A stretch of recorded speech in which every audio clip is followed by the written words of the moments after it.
जय भीम, नमो बुद्धाय. प्रबुद्ध नायक या सदराखाली प्राध्यापक लेखक रतनलाल सोनाग्रा यांच्या इथं आपण आज आलेलो आहोत.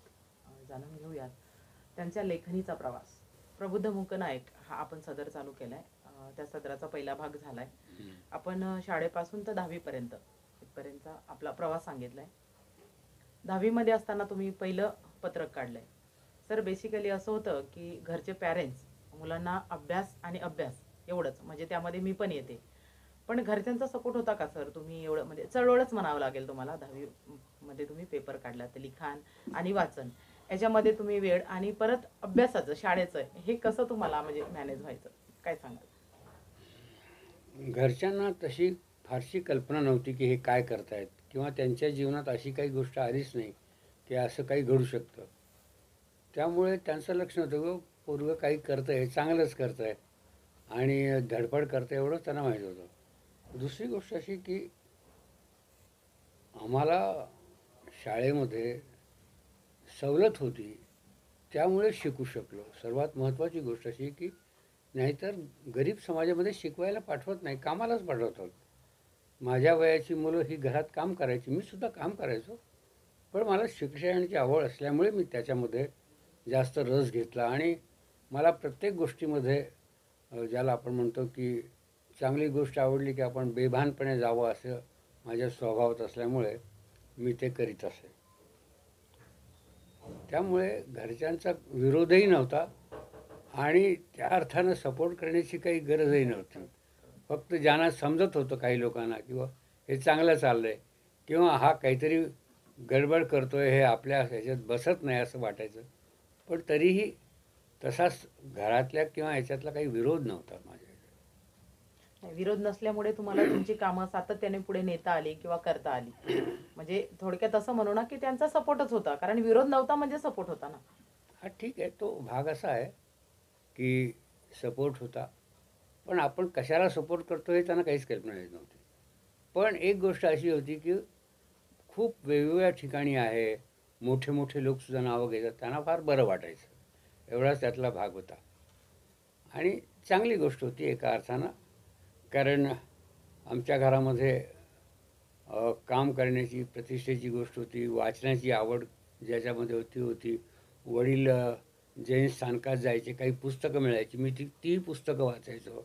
आर्य समाजी, जैन समाजी, जी जी हाताला लागेल ते मला वाचायचं सवय असल्यामुळे त्यांना बरं वाटायचं की वाचतो. कधी कधी मी वाचून दाखवायचो काही गोष्टी, कधी वडील गोष्टी सांगायचे, असं होत असे. पहिलं पत्रक तुमचं 10वी मध्ये काढलं, पुढचा प्रवास तुमचा कसा झाला? शालेय जीवनानंतर त्याच्यातच माझी खूप धडपड असल्यामुळे आणि बऱ्याच गोष्टी लक्षात आल्यामुळे त्यावेळी देशामध्ये निवडणुका होत्या आणि मी संयुक्त महाराष्ट्राच्या चळवळीशी जुळला गेले असल्यामुळे मला निवडणुका, राजकारण, समाज, समाजवाद वगैरे शब्द सगळे कानावरून जात होते.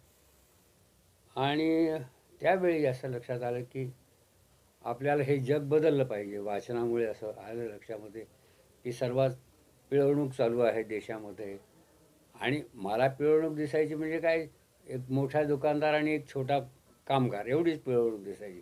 मला काही जागतिक पिळवणूक माहीत नव्हती. तेव्हा मला असं वाटायचं की कारण आमचे एक नातेवाईक होते, त्यांच्याकडे एक कामगार होते. तर ते नेहमी रागावून म्हणायचे, यांना हे केलं पाहिजे, नीट केलं पाहिजे सगळ्यांना, हे जास्त माजलेले आहेत.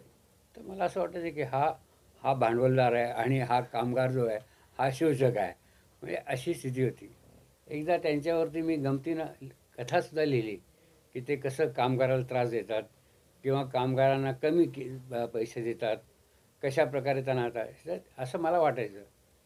तर मला असं वाटतं मी त्याचं एक वर्णन करताना असं लिहिलं की ते नेहमी गळ्यात मफलर घालत असत. तर मी जे एका छोट्याशा कथेत लिहिलं की शंकराच्या गळ्यातल्या सापाप्रमाणे त्यांच्या गळ्यात मफलर असत. तर हा एक निरीक्षणाचा भाग आहे माझा. आणि त्यावेळी आपल्याला माहिती आहे की पहिल्यांदा भारतामध्ये केरळ राज्यामध्ये साम्यवादी पक्षाचं राज्य आलं. म्हणजे EMS नंबूद्रीपाद हे मुख्यमंत्री झाले आणि मी ते वाचत होतो. मला या संयुक्त महाराष्ट्राच्या चळवळीमुळे माझे मित्र असल्यामुळे मला या सगळ्या गोष्टी माहीत होत्या.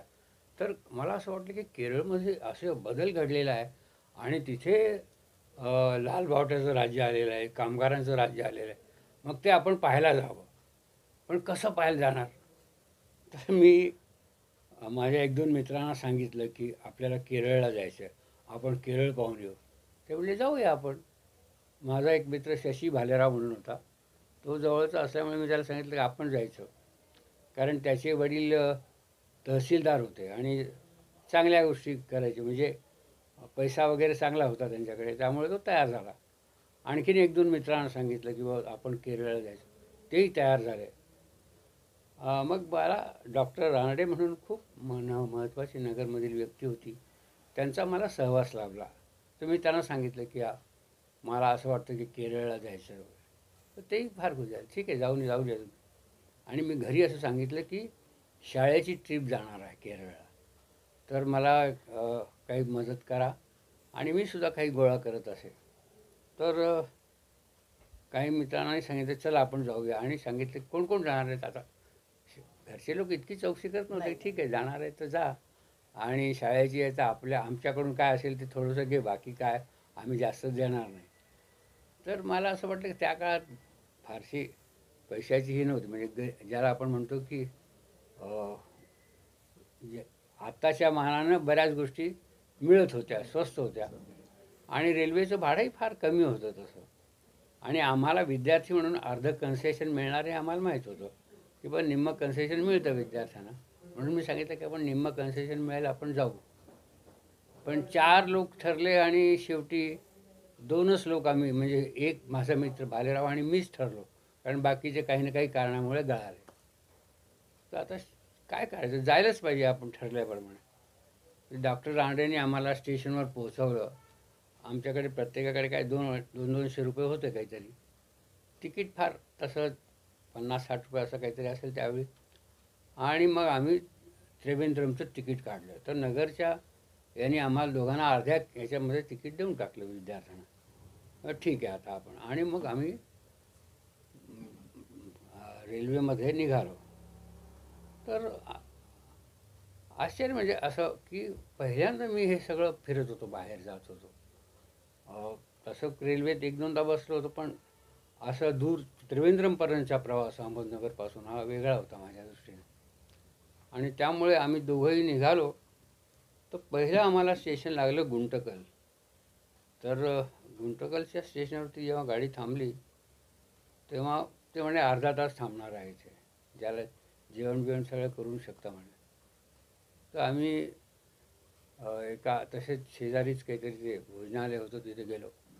तर पाहिल्यावरती पहिल्यांदा मला दिसलं की केळीच्या पानावरती इतका भात ठेवलेला आणि त्याच्यामध्ये काहीतरी सांबार टाकलेलं आणि तेवढंच ते जेवण आणि त्याची काय जी असेल ते आम्ही दिलं. आणि मला ते खावे ना, कारण माझ्या शेजारी बसलेला मनुष्य हा ते भाताचे गोळे करून असा खात होता आणि सगळं रस सांबार सगळं सांडत होतं. पण त्यांचं खाणं चालू होतं. मी थोडंसं आजूबाजूचं काहीतरी खाल्लं आणि उठलं. मला इतकं खावलं नाही. एकदम एक मनुष्य आला आणि गपकन बसला त्या बरं. मी म्हणलं की ते झुटा आहे म्हणजे उगाच तो बसला बिचारा. तो म्हणलं अरे हमको खाने को नहीं मिलता और तुम ऐसा जा रहे छोड़ के. आणि त्यांनी सगळं त्या ठिकाणी ते खायला तो बसला. मला फार एकदम कसं तरी झालं आणि मी तो प्रसंग अजूनही विसरू शकत नाही की या देशातली माणसं कुठल्या याच्यावरती आहात आपल्याला कल्पना नाही. आपण तसं खाऊ शकतो नाही ही गोष्ट ठीक आहे. तर पुढे आम्ही गेलो आणि त्रिवेंद्रमला पोहोचलो. आमच्याकडे फारसं सामान नव्हतं. आमच्या फक्त 2 छोट्या छोट्या बॅगा होत्या, 2 कपडे होते आणि शाळेमध्ये नेहमी हाफ चड्डीच असायचं. पण पहिल्यांदा आम्ही ते पॅन्टा घेतल्या होत्या घरातल्या. तर पोचल्यावरती केरळ एका स्वस्त लॉजमध्ये मुक्काम केला. आणि आपल्याला माहिती आहे की केरळला जाण्यापूर्वी मी एक पत्र लिहिलं होतं. त्यावेळी माझे एक मित्र सुधीर मिरजकर होते, कॉम्रेड मिरजकरांचे चिरंजीव. तर त्यांची माझी ओळख होती, मिरजकरांची ओळख झाली होती त्यांच्यामुळे, नगरला ते आले होते त्यामुळे. तर मी त्यावेळी मुंबईचे मेयर होते सुधीर आपले कॉम्रेड मिरजकर. त्यांना मी पत्र लिहिलं की मी केरळला चाललेलो आहे जर तुम्ही पत्र दिलं तिथे तर मग मला मुख्यमंत्र्याची भेट घेता येईल. तर मुंबईच्या मेयरने एक पत्र दिलं आणि ते दिलं मुख्यमंत्र्यांना पाठवलं की आमच्या नगरचे एक विद्यार्थी कार्यकर्ते. तर माझ्या नावापुढे काय होतं, पंडित शब्द होता. कारण मी खूप वाचन करायचं असल्यामुळे मला असं वाटलं आपण परीक्षेत बसू. मी पंडित परीक्षेलाही बसलो आणि ते पास झालो होतो. मी माझ्या नावाच्या लेटर पॅडपुढे पंडित रतनलाल सोनोग्रा असं लिहिलं होतं आणि त्यांचं पत्र येईल आणि तुम्ही त्यांना भेट द्यावी असं मुंबईच्या मेयरनं लिहिलं. आता मुंबईचे मेयर, केरळचे मुख्यमंत्री यांना लिहिलं आणि तुम्हाला माहिती आहे की मुंबईचं मेयर पद म्हणजे एक मुख्यमंत्री इतकंच आहे. कारण केरळच्या बजेटपेक्षाही जास्त त्या काळात मुंबई महापालिकेचं बजेट होतं. तर नंबूदिरीपासून त्यांनी पत्र लिहिलं की यांना भेट द्यावी. तर ताबडतोब मला मुख्यमंत्र्याचं पत्र आलं होतं की अमुक अमुक दिवशी तुम्ही 3 वाजता भेट घेऊ शकाल. आणि आता माझ्या नावापुढे लेटर पॅडमध्ये पंडित शब्द असल्यामुळे त्यांना पंडित या शब्दामुळे वेगळीच कल्पना होती. आणि मेयरचं पत्र आणि त्यात असं लिहिलं होतं मेयरने की शिक्षण क्षेत्रातील लोकांना त्यांनी भेटायची त्यांची इच्छा आहे, आपण त्यांना भेट द्यावी वगैरे असं सगळं. तर आता मुख्यमंत्रीकडे पत्र गेल्यामुळे आणि पंडित रतनलाल येण्या असल्यामुळे त्यांना फार वेगळंच वाटलं. आणि आम्ही तर 2 विद्यार्थी फक्त, मी आणि भालेराव. दुसऱ्या दिवशी आम्ही 3 वाजता ते सगळे कशाबशा त्या छोट्या पॅन्ट घालून, हवे तर विद्यार्थीच जवळजवळ आम्ही 11वी म्हणजे सुट्टीतला हा कार्यक्रम सगळा. तर मोठी आश्चर्याची गोष्ट अशी की आम्ही तिथे गेल्यावरची खूप गडबड त्या मुख्यमंत्री कार्यालयात. आम्ही आपलं पत्र दाखवलं, हा आत आम्हाला प्रवेश दिला. पण मोठमोठे असे लोक, काय म्हणतात त्याला, दाक्षिणात्य, प्रचंड असे त्रिपुंड लावलेले, कुणी काय असे येऊन सगळे बसले जातं. म्हटलं मुख्यमंत्री आहेत, ते येतील लोक भेटायला. तर परत मी त्या मुख्यमंत्र्याच्या पी.एला सांगितलं की सर आम्हाला 3 वाजता भेटा. हा बसा बसा म्हणा. म्हटलं ही काय गडबड काय चाललेली आहे, तर तुम्ही थांबावं म्हणे. आम्हाला तर विद्यार्थी म्हणून तर बसूनच टाकलं असं बाजूला. ते म्हणले अहमदनगरहून पंडित रतनलाल येणार आहेत आणि मुख्यमंत्र्यांनी ते शिक्षण क्षेत्रातले असल्यामुळे सगळ्या व्हाईस चान्सलरना वगैरे बोलावलेलं आहे. तर केरळचे व्हाईस चान्सलर, आता मुख्यमंत्र्यांनी बोलावल्यामुळे सगळं झालेलं आहे. आता आम्ही बसलो, आम्हाला वाटलं कोण येणार, आम्हाला वाटलं दुसरी गोष्ट येणार, पण आम्हीच आहोत. तर मी त्याला सांगितलं, अहो पंडित रतनलाल मीच. त्यांनी पाहिलं ते म्हणल्यावर हे 2 विद्यार्थी आणि आपण तर सगळे बोलावले. पण ते म्हणजे ठीक आहे ठीक आहे. आता त्यांनी मुख्यमंत्र्यांनी निरोप पाठवला की ते आलेले आहेत. आता आम्ही स्टुडंट, विद्यार्थीच अगदी शालकळीसारखेच, म्हणजे नुकतेच कॉलेज जिमला जावं असं होतं की आम्ही आत गेलो. माझ्या एका मित्रानं मला संयुक्त महाराष्ट्राचा नकाशा दिला होता. त्याच्यावर छत्रपती शिवाजी महाराजांचं चांदीची प्रतिमा होती. कारण ते म्हणे तू केरळला चालला आहे तर मुख्यमंत्र्यांनाही भेट दे.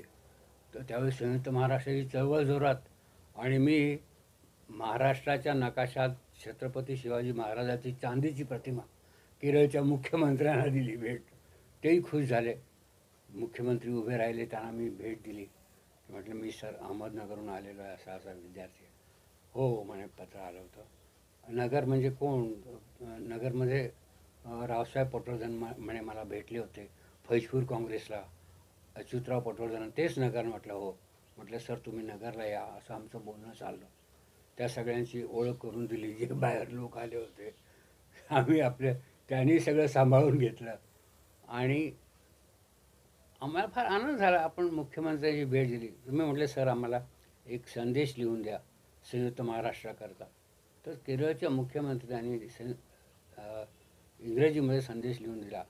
Hearty greetings to friends of my Maharashtra, dream of Samyukta Maharashtra come true असं लिहिलं आणि EMS नंबूद्रीपादाची सही केली. आम्हाला आनंद झाला. आम्ही ते कागद घेऊन सगळ्या गोष्टीचा आता मुख्यमंत्र्यांना भेटल्यावर जोरात बाहेर आलो.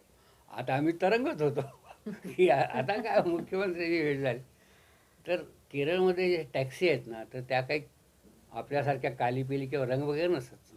चांगल्या चांगल्या गाड्या, पण फक्त प्लेटमध्ये कलरचा फरक असतो की नंबर प्लेट ही पांढऱ्यावर काळी, काळ्यावर पांढरी अशी ती आहे. तर त्या ठिकाणची फक्त नंबर प्लेटवरून कळतं ही टॅक्सी आहे.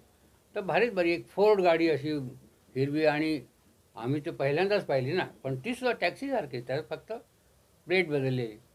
तर आम्ही आरामात आता बाहेर आल्यामुळे तरंगत होतो, मुख्यमंत्र्याची भेट झाल्यामुळे. तर त्या टॅक्सी असं केलं, तोही उभा राहिला. तर म्हटलं आता आजच्या दिवस आपण फिरायला जाऊ, काही चांगली गोष्ट कुठे असेल ते पाहायला जाऊ. मी म्हणले कुठली कुठली गोष्ट पाहण्यासारखी आहे, त्या टॅक्सीवाल्याला विचार. तर तो म्हणला इथे मोठं गार्डन आहे एक, आणि ते गार्डन आता मला वाटलं ठीक आहे, मग गार्डनमध्ये जाऊ ना, जर पाहण्यासारखं गार्डन असेल तर गार्डन पाहायला जाऊ. तर मी म्हटलं चलो, आणि त्याने मला नेलं 19 किलोमीटर दूर वॉटर वर्क्सचं भोवती गार्डन होतं. हम्म. म्हणजे ते काही महत्त्वाचं गार्डन नाही, पण कुठेही तलाव किंवा वॉटर वर्क्स असतं ते असतं ते. पण 19 किलोमीटर टॅक्सीचं भाडं आमचं काही हेच नव्हतं. आणि मग आता रुबाबात असल्यामुळे आम्ही काही नाही म्हणू शकलो नाही. बरं किती मैल आहे हेही माहीत नाही. जेव्हा सगळं संपल्यावरती पैसे द्यावे लागले, तेव्हा आमचे जवळजवळ सगळे पैसेच संपले. टॅक्सीवाल्याने सगळे आम्हाला एक हे दूर नेऊन गार्डन दाखवलं, पण ते गार्डन फार आम्हाला महागात पडलं. तर सर 10वी मध्ये असताना म्हणजे मंत्र्याला पत्र लिहिणं किंवा एवढी डेअरिंग करून जाणं, मग हा कुठेतरी नगर ही एक पार्श्वभूमी याची संघटनेची म्हणा किंवा कार्यकर्त्याची, मग हा कुठं प्रभाव होता का की आपण हे असं करायला पाहिजे तसं? कारण 10वीचा मुलगा म्हटलं तर काहीच सुचत नाही, म्हणजे आता सध्या 10वी माईक 11 घेऊन थांबा हा 11 म्हटलं तरी जमत नाही, पण तुम्ही त्यावेळेस पत्र लिहिले. मग हे तुम्हाला आधीच असं म्हणजे माहिती होतं की आपण केरळला जाणार आहोत किंवा मग तिथं त्यांना भेटणार आहोत, तर ते पत्र लिहावं? नाही, ते पत्र लिहिलं होतं, कारण आधी जायचं ठरल्यावरतीच मी पत्र लिहिलं होतं, आणि मिरजकरला सांगितलं होतं की अरे मला केरळला जायचं आहे, तर तिथल्या मुख्यमंत्री जर भेट झाली तर चांगली गोष्ट होईल. तर मी मेयरना लिहिलं, सुधीर मिरजकरच्या वडिलांना. कॉम्रेड मिरजकर हे फार मोठे कार्यकर्ते होते, आणि ते नगरला आले होते एकदा, तर त्यांना माहीत होतं. तर त्यांनी पत्र लिहिलं. पण खऱ्या घोटाळ्यानुसार मी पंडित परीक्षा पास, आणि माझं लेटर पॅड वगैरे, माझी खूप इच्छा अशी होती की आपण चित्रपटात पटकथा लिहावी. जेव्हा चित्रपटात जाहिराती वाचायचो तर पंडित मुखराम शर्मा, पंडित सुदर्शन अशी नावं असायची ना. मग आपण जर चित्रपटात कथा लिहिली तर आपलं नावसुद्धा पंडित पाहिजे, त्याशिवाय ते घेणार नाहीत म्हणजे चित्रपट कथा, असं वाटायचं. आणि त्यावेळी आता मी सांगणार आहे, त्यावेळी मी जागते रहू चित्रपट पाहिला होता 56 साली, आणि तो मला खूप आवडला. तर मी राज कपूरनाही पत्र लिहिलं होतं की बा असं असं तुझं चित्रपट फार आवडला वगैरे, आणि माझी चित्रपट लिहिण्याची वगैरे इच्छा आहे. पण त्याचं काही उत्तर आलं नाही. पण ही जी एक धडपड असते किंवा अमुक गोष्ट दिसली की असं वाटतं की हे सुद्धा आपण केलं पाहिजे, हे आपण केलं पाहिजे, हे आपण केलं पाहिजे. अशी एक चौफेर ज्याला म्हणतात, एक आपल्याला जीवनामध्ये वाचनामुळे जी एक मोठी संधी मिळते ऐकण्यामुळे, तर हा मला भाग झाला होता. आणि मोठमोठे लोक जवळून पाहणे, त्यांना भेटणे, बरं वाटायचं. व्याख्यान ऐकणे ही सुद्धा एक महत्त्वाची गोष्ट होती. कॉलेज प्रवास कसा होता तुमचा? आणि कॉलेज अशा कॉलेजच्या प्रवासामध्ये मला मुख्यमंत्र्यांची भेट झाली. म्हणजे आश्चर्य म्हणजे आम्ही मद्रासला गेलो, तिथे राजगोपालाचारींची भेट घेतली, कामराजांची भेट घेतली, आणि खूप अडचणीमध्ये आम्ही परत येऊ शकलो. कारण ती कथाच एक सांगितली तर त्या संपूर्ण एक त्याचा म्हणतात एपिसोड होऊन जाईल. पण अशा पद्धतीनं मी सुरुवात केली, आणि मी प्री डिग्रीला अहमदनगरमध्ये कॉलेजमध्ये ॲडमिशन घेतली. आता मी सांगितल्याप्रमाणे की मला ही वक्तृत्वाची वगैरे खूप आवड असल्यामुळे कॉलेजच्या पहिल्या वर्षातच ठिकठिकाणी असे वेगवेगळे पत्रकं येतात की या ठिकाणी स्पर्धा आहे, त्या ठिकाणी. तर कॉलेजच्या फलकावर स्पर्धेचे हे लावलेले असायचे, किंवा या ठिकाणी स्पर्धा आहे, कोणी विद्यार्थी त्यांच्यामध्ये जर रस असेल तर त्यांनी नावं द्यावी. तर मी आपली नावं ताबडतोब दिली की चला आपल्याला इथे वक्तृत्वात भाग घ्यायचा आहे. तर पहिल्या वर्षातच कॉलेजमध्ये वेगवेगळ्या स्पर्धा ज्या होत्या त्या ठिकाणी कॉलेजने मला पाठवलं. कॉलेजचे प्रिन्सिपल फार प्रेमळ होते. टी बार्नबस मी सांगतो की ते ख्रिश्चन फॅमिलीचे होते, आणि ती खूप प्रेमळ फॅमिली. आणि मी सांगितलं की बा मला जायचं आहे, तर त्यांनी बरोबर दिली परवानगी, किंवा त्यावेळी 30-40 रुपये काय जे असेल ते भाडं दिलं. तर मी त्यावेळी वेगवेगळ्या शालेय वक्तृत्व स्पर्धा ज्या होत होत्या कॉलेजच्या पातळीवरती, त्यात भाग घेतला. आणि आश्चर्य म्हणजे पहिल्या वर्षातच खूप ज्याला म्हणतात स्पर्धा जिंकून आलो. तर आमचे डॉक्टर फार हसून म्हणायचे मला की काय यावेळी काय आणले, किती भांडीकुंडी आणली म्हणायचे. कारण ते पेले किंवा चषक मिळायचे. तर कॉलेज जीवनामध्ये इतकं चांगलंच असतं. एक कॉलेज जीवनाचा एक भाग फार महत्त्वाचा असतो आणि त्यामध्ये खूप स्पर्धेत भाग घेतल्यामुळे पहिल्याच वर्षी मी ज्याला म्हणतात कॉलेजमध्ये कसं झालं बुवा, हे जिंकून आणलं, ते जिंकून आणलं. तर कॉलेजच्या गॅदरिंगमध्ये मला जवळजवळ 7 ते 8 पारितोषिकं प्रत्येक स्पर्धेत जिंकून आल्याबद्दलची मिळाली, वेगवेगळ्या रूपानं. त्यामुळे कॉलेजच्या लोकांचा माझ्यावरती फार प्रेम. म्हणजे जो कोणी पहिला पाहुणा येईल त्याच्याबरोबर माझी एक मुलाखत ते ठरवून द्यायची की आता हे पाहुणा आले.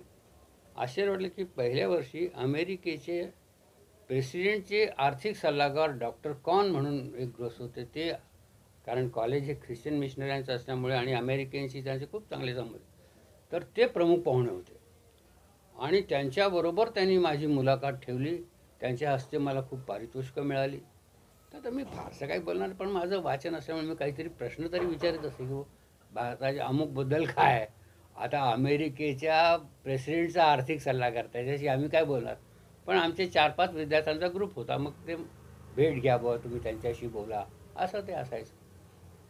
तर कॉलेजच्या जीवनामध्ये खूप धमाल ज्याला आपण म्हणतो की नाटकात भाग घेणं, वक्तृत्वात भाग घेणं, वेगवेगळ्या स्पर्धेमध्ये जाणं, निबंध स्पर्धेमध्ये जाणं. तर माझे खूप चांगले मित्रही जवळपास होते. आणि मुख्य म्हणजे कॉलेजच्या जीवनात लोक समजतात की कॉलेज जीवन हे प्रेमाची जागा आहे. आणि तसा मी खूप ज्याला म्हणतात प्रसिद्ध कॉलेजमध्ये झालेला, वक्तृत्वात, नाटकात वगैरे. पण माझं मुलीच्याकडे लक्ष नव्हतं. याचं कारण लोकांना काही माहीत नव्हतं, पण कारण असं होतं की माझं लग्न लहानपणीच झालं होतं. आणि त्यावेळी माझी पत्नी ही माझ्या घरी होती आणि आमच्यामध्ये एक सुंदरता ज्याला म्हणतात तशी एक सण आहे राजस्थानच्या ह्याच्यातली. तर त्यामुळे सुंदर पत्नी घरामध्ये आहे, मी कॉलेजमध्ये आहे, माझं मुलींच्याकडे अजिबात लक्ष नव्हतं. आणि कुणालाच माहीत नाही ना की बरं ही गोष्ट, कारण माझं लग्न लहानपणीच झालं होतं. तर एके दिवशी अशी गंमत झाली की आमचे प्राचार्य, त्यांना आता हे सगळं माझं कळलं की मी इतकं वक्तृत्वात वगैरे भाग घेतो, निबंधामध्ये इतक्या ठिकाणी मी पहिला येतो, तर या मुलाला आपण चांगलं आपल्याबरोबर ठेवलं पाहिजे, याला अमेरिकेत शिकायला वगैरे पाठवू, असं सरांच्या मनात खूप आलं.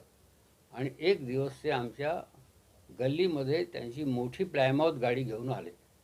आता माझे वडील तर मिलिटरीत कामाला जायचे, पण माझ्या चुलत्याचं एक दुकान होतं आणि ते चुलते दुकानावर असायचे. सोनोग्राफ प्रसिद्ध होतं. तर गल्लीमध्ये प्लायमाउथ गाडी घुसल्याबरोबर सगळे पोरं बिरं जमा झाली. काय झालं, तर प्रिन्सिपाल खाली उतरले. आता त्यांनी सहज चौकशी केली की बा कुठे राहतो तो, सोनोग्राफ कुठे राहतो. तर ते काका आमच्या बाहेर आले घाबरत घाबरत, इतकी मोठी गाडी, मोठा मनुष्य. काय साहेब कुठे आहे रतन. तर आता ते काय, साहेब तू घरी आहे. म्हणजे सामान्यतः आता काका काय म्हणणार, बघ घरीच आहे ना. तर म्हटलं ठीक आहे म्हणे, मला कळलं आहे तुम्ही लोक फार लहानपणीच लग्न वगैरे करता, त्याचं लग्न करू नका, मी त्याला अमेरिकेत पाठवणार आहे. हो म्हणलं साहेब, हो हो नाही करणार वगैरे. आणि प्रिन्सिपाल गल्लीतून निघून गेले. पण आता आश्चर्य आहे त्या सगळ्या काळामध्ये, त्या कॉलेज जीवनामध्येच 1-2 वर्षाच्या, म्हणजे आता संयुक्त महाराष्ट्र चळवळ वगैरे सगळ्या चालूच आहेत. माझं वर्तमानपत्र एकीकडे, मी लिहितो आहे, बोलतो आहे, चळवळीत भाग घेतो आहे.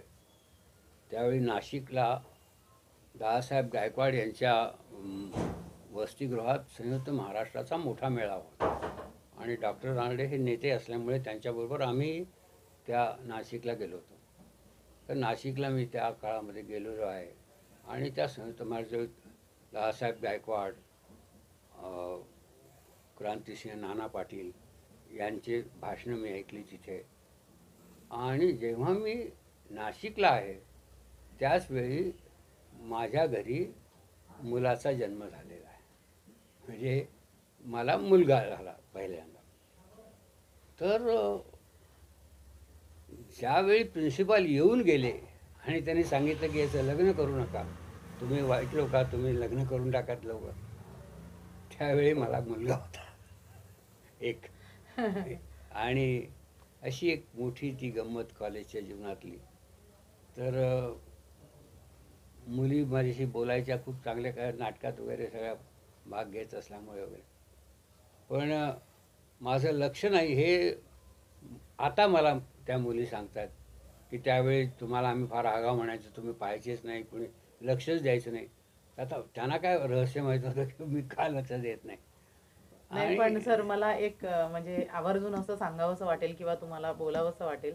कारण लग्न झाल्यानंतर बेसिकली असं म्हणतात की नाही का संसारात पडतात किंवा आणखी कमी वयात जरी लग्न झालं तरी पत्नी ही घरात होती. पण तुमची चळवळ, तुमचं लिखाण, तुमचं कार्य हे तुम्ही अजिबात त्याच्यात खंड न पडू देता किंवा त्याच्याकडे दुर्लक्ष न करता म्हणजे तेवढ्याच मोठ्या जोमाने चळवळ चालू केली किंवा चळवळीमध्ये सक्रिय भाग घेऊन ते चळवळ करत राहिलात होत किंवा होतं. लिखाण आणि वाचन करत राहिलात. कारण एक खूप आवड निर्माण होते ना, मोठमोठ्या लोकांना भेटण्याची वगैरे सगळ्या गोष्टीची. आणि निवडणुकाचा काळ येऊन गेला त्याच्या काळामध्ये. मग कुठेतरी भाषणं ऐकायची अशी होती. तर प्रत्येक गोष्ट मी म्हटलं ना, की मला लक्ष घ्यावंसं वाटतं. तर फार आश्चर्याची बाब म्हणजे अ, माझा मित्र आणि मी आम्ही दोघंही आहोत. नगरपालिकेच्या निवडणुका आल्या आणि त्या ठिकाणी सुद्धा संयुक्त महाराष्ट्र समिती आणि काँग्रेस अशी लढाई होती. संयुक्त महाराष्ट्र समितीकडे तसं काही फारसं नव्हतं आणि मी त्या महाराष्ट्रात चळवळीत असल्यामुळे मला बरेच लोक ओळखायचे. तर मला त्यांनी प्रमुख केलं, तो सेक्रेटरी, भाषणे वगैरे देणार वगैरे.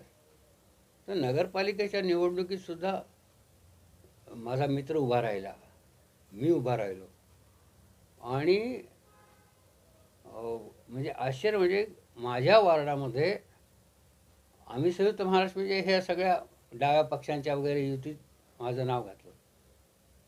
काँग्रेसच्या लोकांनी माझ्या वडिलाला बोलावलं आणि त्यांनी सांगितलं की काय म्हणे तुमचा मुलगा एक गडबड करतो, तुम्हाला आम्ही काँग्रेसचं तिकीट देतो, तर तुम्ही लढा.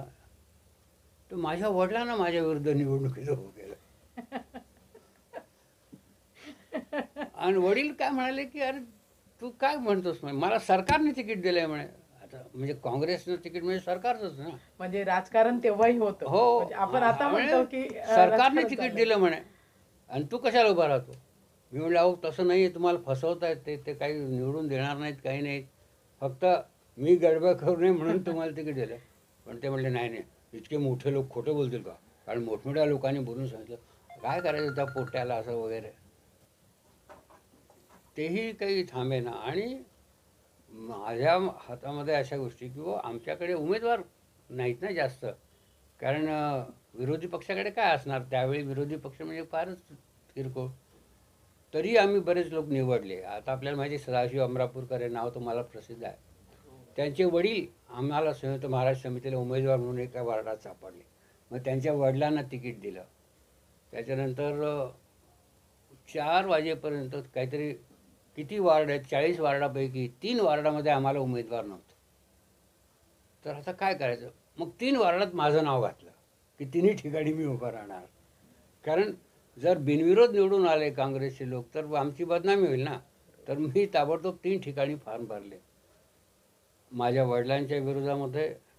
त्याच्यानंतर एक फार मोठे कार्यकर्ते होते मधुकर जक्कल म्हणून, म्हणजे आपल्याला माहिती आहे की महाराष्ट्राचे जे सभापती होते सीलम, सयाजीराव सीलम, त्यांचे जावई आणि खूप चांगले काँग्रेसचे मोठे कार्यकर्ते, त्यांच्या विरुद्ध उमेदवारच नव्हता.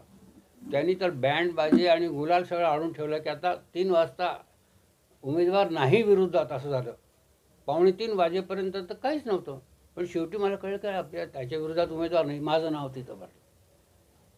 आता तो माझ्याकडे येऊन म्हणाला की रतनलाल मी तुझं काय वाईट केलं म्हणे, माझे सगळे बँडवाले गुलाल आले, ते उमेदवार नव्हता, तू कशाला बन. म्हटलं सर असं आहे, तू फार चांगला मनुष्य आहेस, माझा काही विरोध नाही आहे, पण आमची बदनामी होईल की यांच्याकडे उमेदवार नाही बिनविरोध निवडून येतात म्हणून मी भरलेलं आहे. तेव्हा तू निवडून येशीलच ना. म्हटलं आता काय प्रश्न. पण आता हा आमच्या दृष्टीनं हा काळ जो आहे हा महत्त्वाचा आहे. त्याला फार वाईट वाटलं आणि त्याचे सगळे बँडवाले वगैरे परत गेले. एक फार मोठे ज्याला म्हणतो की त्या काळातले छगू पंढरीनाथ रानवोके म्हणून ते उमेदवार होते. त्यांच्या विरोधात कोणी फॉर्म भरायला नव्हतं, तिथे माझा फॉर्म भरला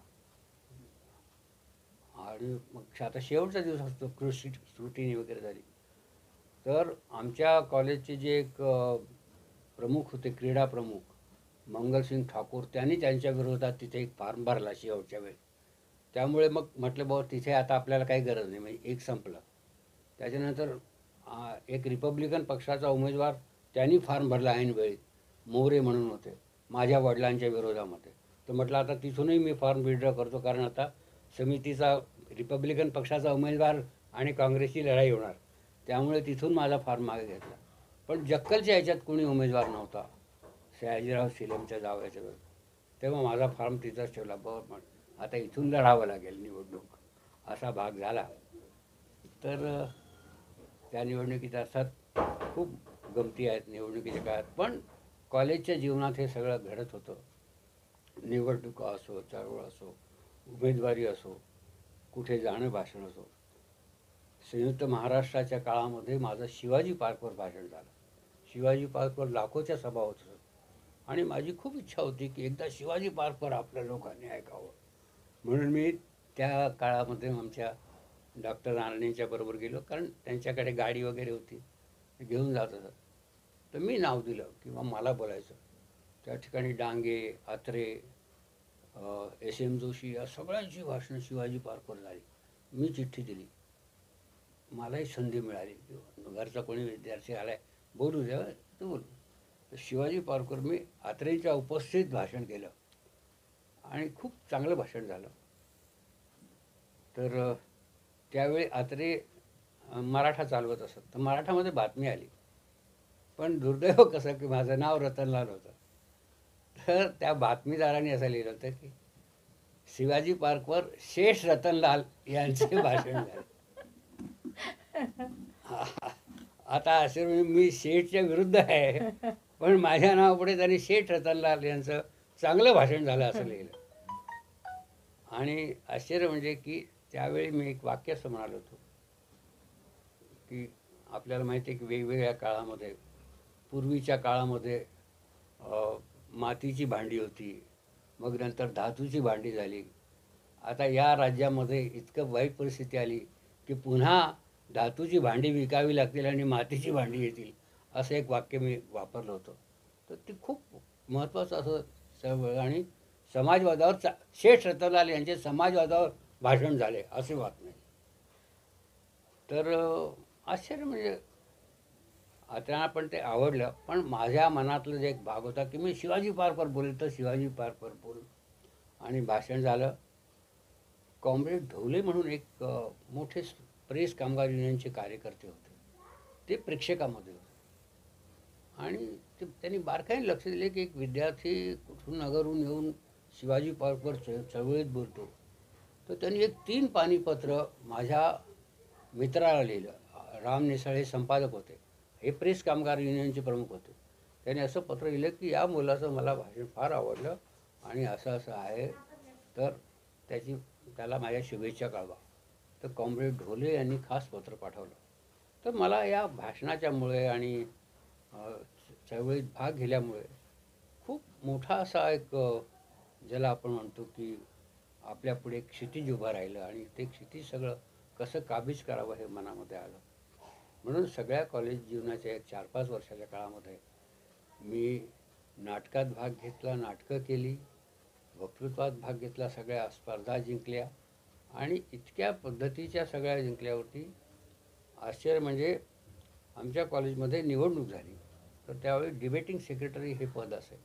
तर डिबेटिंग सेक्रेटरी याला सगळ्यांना मत देण्याचा अधिकार होता. फक्त क्रीडा सेक्रेटरी वगैरे ना काय म्हणतात त्याला पुरुष मतदार फक्त होते, विद्यार्थिनींना नाही. पण सगळ्या कॉलेजला मत देण्याचा अधिकार डिबेटिंग सेक्रेटरीला होता. त्या काळातली काय त्यांच्या नियम असतील मला माहीत नाही. तर मी डिबेटिंग सेक्रेटरीसाठी उभा राहिलो आणि त्यावेळी माझ्याकडे काही तसे पैसे वगैरे नव्हते, काही आमची घरची स्थिती नव्हती चांगली गोष्ट. सकाळीच काही कुणी चहा करायला सुद्धा उठत नसतं, कारण 7 वाजता कॉलेज असं. सायकलवर मी जात असे. कधीतरी काही पैसे आले तर टी केक खात असे, काय 2-4 आणे 8 आणे असे. पण मी निवडणुकीला उभा राहिलो. तो निवडणुकीला काही ना काहीतरी खर्च असतो. तर फक्त मला वाटतं की 5 रुपयाचा खर्च मी केला आणि 2 रुपयाचं हँडबिल छापलं होतं माझ्या माहितीचं. पण कारण मी या सगळ्या डिबेटिंग सिक्रेट डिबेटमध्ये मी खूप ठिकाणी जिंकलेलो असल्यामुळे, माझी भाषणं झाल्यामुळे खूप मला प्रतिसाद मिळाला. आणि आश्चर्य म्हणजे माझ्या विरोधकाला फक्त 1 मत मिळालं. ते सुद्धा मी दिलं होतं त्याला. मी त्याला सांगितलं, तुला मी मत देईन. 3000 मतं मला जवळजवळ मिळाली आणि मी इतका घाबरलो, मी रिझल्टच्या वेळी पळून गेलो. कारण मला आता चहा मागतील, माझ्याकडे तर काही नाही. म्हणून मी 2 मैल दूर भिंगारच्या टेकडीवर जाऊन बसून राहिलो. सापडलोच नाही. कारण जिंदाबाद करायला तर मग ते मिरवणुका फार भयंकर असतात. त्यामुळे मी थांबलोच नाही तिथे. पण सगळ्या महिलांची मतं मला मिळाली. त्याची जी कॉलेज मैत्रिणी तिचंही मत मला मिळालं. फक्त मीच 1 मत त्याला दिलं. आणि मोठा अशा ह्याच्यात कॉलेजमध्ये निवड झाली. तर कॉलेजचं जीवन हे खूपच ज्याला महत्त्वाचं, ज्याला आपण म्हणतो की खूप मोठी माझ्यापुढे आव्हानं उभी करणारं, जगाचा नवा अनुभव देणारं असं एक खूप चांगलं असं माझं जीवन घडलं. तर खूप बऱ्याच गोष्टी आहेत आणि म्हणूनच मी सांगितलं ना की हे कधीही न संपणारी गोष्ट आहे, अंतहीन आहे. आणि कारण जीवनाचा एक ज्याला आपण म्हणतो अस्वस्थता ही कायमस्वरूपाची माझ्यामध्ये आहे की आपल्याला अमुक गोष्ट आली पाहिजे, ही गोष्ट आली पाहिजे, या जगामध्ये या गोष्टी घडल्या पाहिजेत, हा बदल झाला पाहिजे. या विचारानं एक ज्याला आपण म्हणतो की एक धग आपल्या मनामध्ये असली तर आपल्याला सगळं आयुष्य खूप चांगल्या पद्धतीनं पाहता येतं.